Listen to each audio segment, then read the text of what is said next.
Social media का उपयोग दिन प्रतिदिन बढ़ता जा रहा है। ऐसी ही एक आपराधिक घटना जिसने सोशल मीडिया की ताकत का जोरदार नमूना पेश किया है। एक शहर में एक औरत जिसका नाम देवकी था, वह अपनी बच्ची और पति के साथ रहती थी। देवकी के पति की मानसिक हालत ठीक नहीं थी, इसलिए देवकी को ही छोटे मोटे काम करके घर चलाना पड़ता था। देवकी की बेटी सिर्फ 5 वर्ष की थी, इसलिए उसे वह अपने साथ ले जाया करती थी। देवकी अपनी बेटी से बहुत प्यार करती थी। एक दिन देवकी को पता चलता है कि शहर में सड़क का निर्माण होने वाली है और उसके लिए बहुत से मजदूरों की आवश्यकता है। देवकी की आंखों में खुशी की चमक आ जाती है, क्योंकि उसे रोजाना अलग अलग काम खोजने पड़ते थे। लेकिन यदि यह काम मिल गया तो 2-3 महीने आराम से कट जाएंगे। देवकी सड़क के ठेकेदार के पास सुबह होते ही पहुंच जाती है, लेकिन उसे पता चलता है इस काम में केवल 5 औरतों की जरूरत थी, जिन्हें ठेकेदार ने ले लिया है। देवकी निराश हो जाती है और दुखी होकर अपने घर लौट ही रही होती है कि अचानक ठेकेदार के मोबाइल में फोन आता है और उसे पता चलता है कि उन 5 में से एक औरत बीमार हो चुकी है, जिसकी वजह से वह काम में नहीं आ सकती है।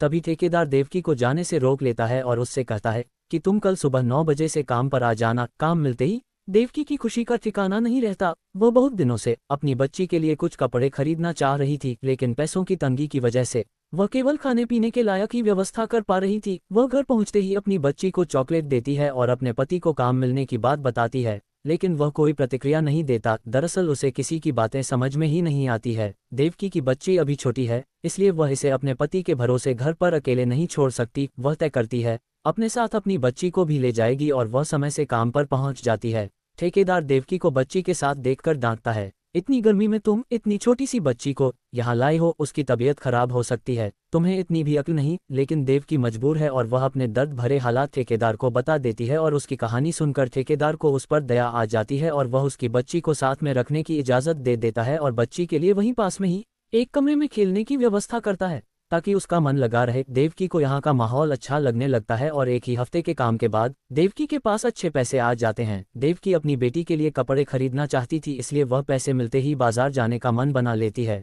लेकिन तेज धूप की वजह से वह अपनी बच्ची को बाजार साथ नहीं ले जाना चाहती, इसलिए वह बच्ची को वही ठेकेदार के पास छोड़ देती है और बाजार के लिए निकल जाती है। कई दुकानों में घूमने के बाद वह अपनी बच्ची के लिए बहुत शानदार कपड़े खरीद लेती है और बहुत खुश हो जाती है। वह जल्दी से अपनी बेटी को ये कपड़े पहने हुए देखना चाहती थी, इसलिए बाजार से जल्दी निकल आती है और कमरे में पहुंचकर बेटी को आवाज़ देती है, लेकिन उसका कहीं पता नहीं चलता। वह भागते हुए ठेकेदार के पास पहुंचती है और उससे पूछती है, मेरी बच्ची कहीं नहीं दिख रही है, क्या आपके पास हैं?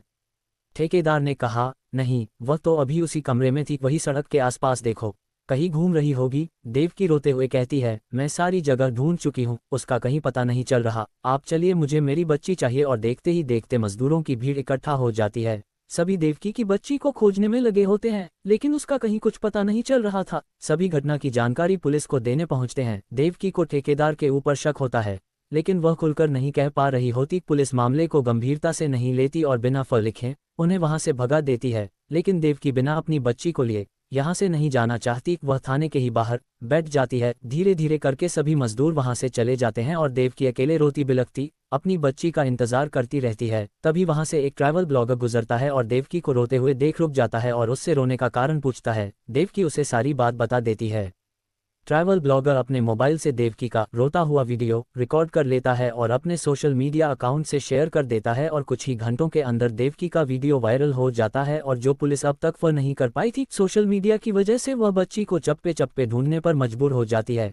मामला अब उच्च स्तरीय बन चुका था, पूरे राज्य में बच्ची की तलाश की जा रही थी। तभी पुलिस को खबर मिलती है कि हाईवे के नाके पर एक ट्रक की तलाशी के दौरान बहुत से बच्चे मिले हैं, जिन्हें सड़क यातायात के जरिए दूसरे देश भेजा जाना था। खबर मिलते ही राज्य में खलबली मच जाती है और मीडिया तुरंत मौके पर पहुंच जाती है।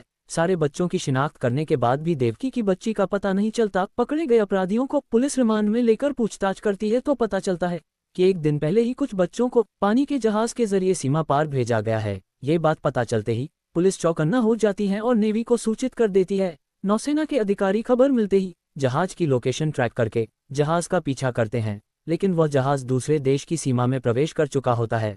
अचानक वह जहाज वापस आता हुआ दिखाई देता है। समुद्री सेना के अधिकारियों को यह बात समझ नहीं आ रही थी कि यह जहाज जब दूसरे देश की सीमा में प्रवेश कर गया तो वापस क्यों आया, लेकिन तभी जहाज के पीछे से गोलियां चलने की आवाज आने लगती है और जैसे ही वह जहाज करीब आता है तो नौसेना के अधिकारी जहाज को अपने कब्जे में ले लेते हैं और अंदर जाकर सभी बच्चों को कैद से बाहर निकाल देते हैं। अपराधियों को कब्जे में लेने के बाद जेल भेज दिया जाता है और जहाज में मिले बच्चों के बीच में देवकी की बच्ची भी बैठी होती है। देवकी को अपनी बच्ची के मिलने की खबर मिलती है। वह वहां पहुंच जाती है और जैसे ही देवकी की नज़र अपनी बच्ची पर पड़ती है तो वह भागकर उसे गले लगा लेती है और चूमने लगती है और खुशी से रोने लगती है। सोशल मीडिया की वजह से ही इस मामले को गंभीरता से लिया गया, जिसका सकारात्मक परिणाम देखने को मिला और इसी के साथ जुर्म की दुनिया की ये कहानी खत्म हो जाती है।